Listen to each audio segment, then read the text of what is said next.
A quiz. When exactly were extension methods added to C#? Do you know? Need a little help? Here.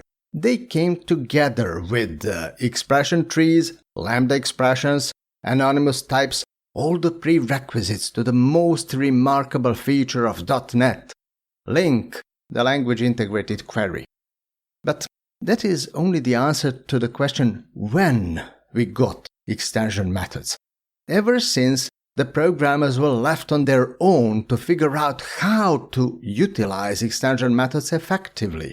I fear that many programmers didn't learn that lesson quite right. I want to correct that, and so I have prepared a demo with 3 stages of extension methods for you to learn. The first stage is the old-fashioned one using extension methods in metaprogramming. But what is metaprogramming? You don't have to worry too much. You will see that will be, so to say, the least correct way of using extension methods. Better ways exist, so in the next viewpoint, you will see the use of extension methods in a functional piece of logic. Well, that is something different. That is what the LINQ did. And you will see how you can use extension methods effectively on a functional piece of code in your custom code. And the third point I will try to make is binding it all. There will be an object-oriented model, but with a procedural algorithm in the middle of it and a functional API. And then you will see there will be an extension method in the center of that solution, and I think that will be the most effective use of extension methods. So stay with me through the entire demo and you will see these 3 ways of utilizing extension methods in your custom code. First things first, the metaprogramming style. We were accustomed to metaprogramming in the early days of extension methods. A metaprogram is a program that takes another program as its subject, like a class with an extension method, which takes another class as its subject and changes it by extending it with another method. This is the domain model. It still doesn't have any methods, but there will be methods on this model later. And in the traditional object-oriented modeling style, we would keep its data private, right? Well, that will cause trouble if there is another representation of the same model, a DTO or a view model, for example. You might use automapper or something similar in this example, but that's not the point. Try to look beyond just copying the values, and you will still face the problems I'm facing here. A failure due to encapsulation. In object-oriented programming alone, that puts the domain model at the center of any operation because the model is the only one to know its data. That is at the core of the object-oriented programming. Tell, don't ask. But then, tell, don't ask will add an ephemeral duty to the domain model.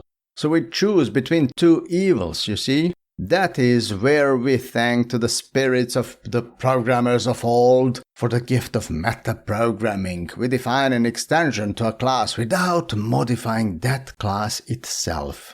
This is one valid example of metaprograms. Other examples exist in C#, like attributes. Anyway, this attempt seemingly puts us in the same position as before. We are unable to penetrate through the model's encapsulation. But if we hold the extension method in the same assembly with a model class and utilize the internal access modifier, then we would have the best of both worlds, in a way.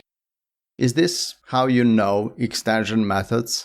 Half-breaking encapsulation to attain a not-so-noble goal of copying the data around? Extension methods, they carry a much greater power than you can witness here. I have a better example for you. Let's raise the bar and say we will also use this model in persistence with entity framework. There is the DB set with person objects.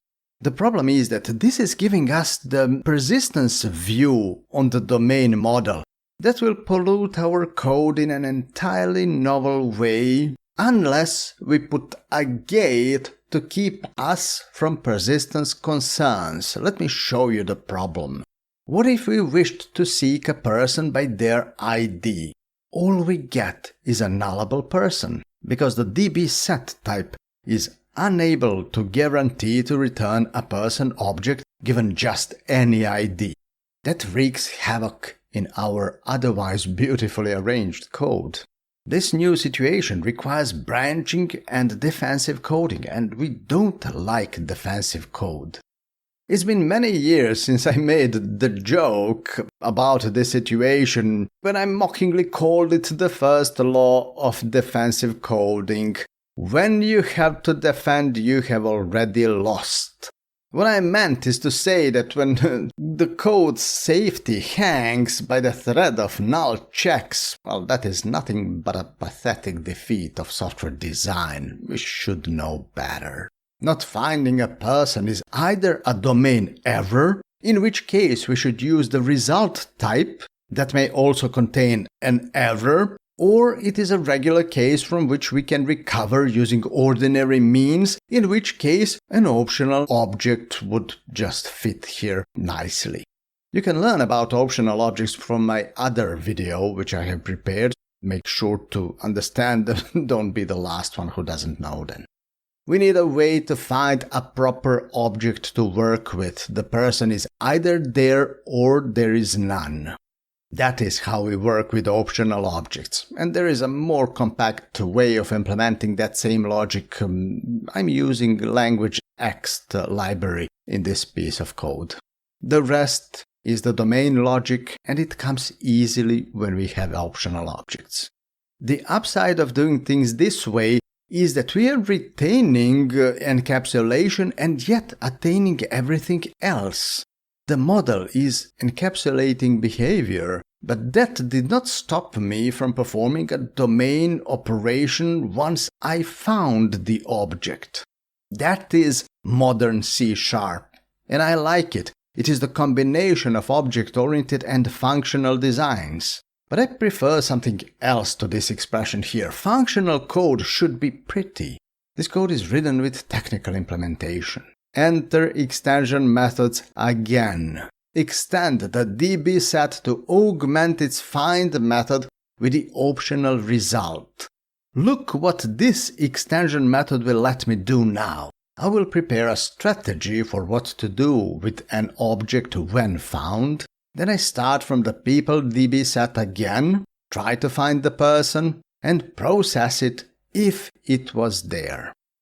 I think this is a much better example of using extension methods than that data copying we had in the first example.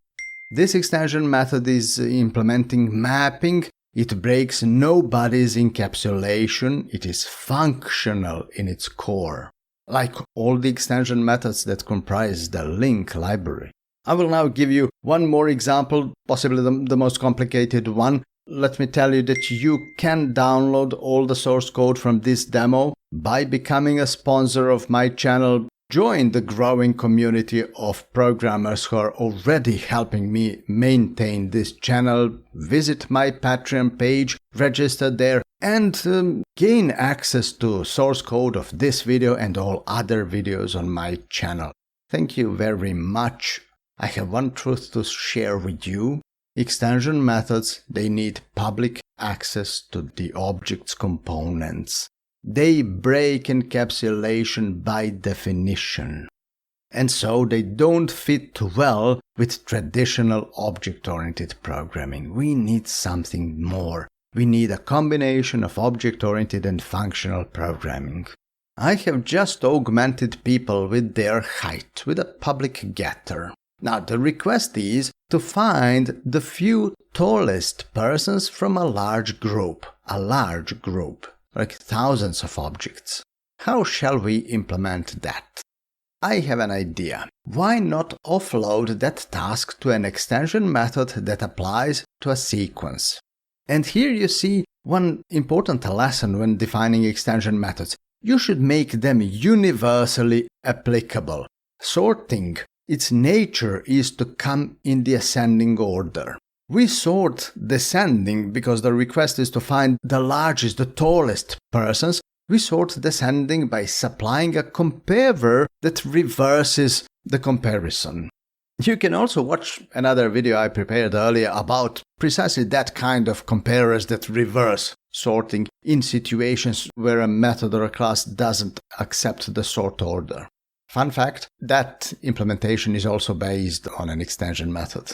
Now, implementing this method requires a fair portion of algorithmic thinking. Don't read this.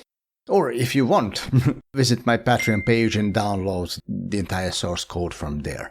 My point is that once you have developed a general-purpose algorithm, you can move it away into a library or sub-namespace where it belongs naturally.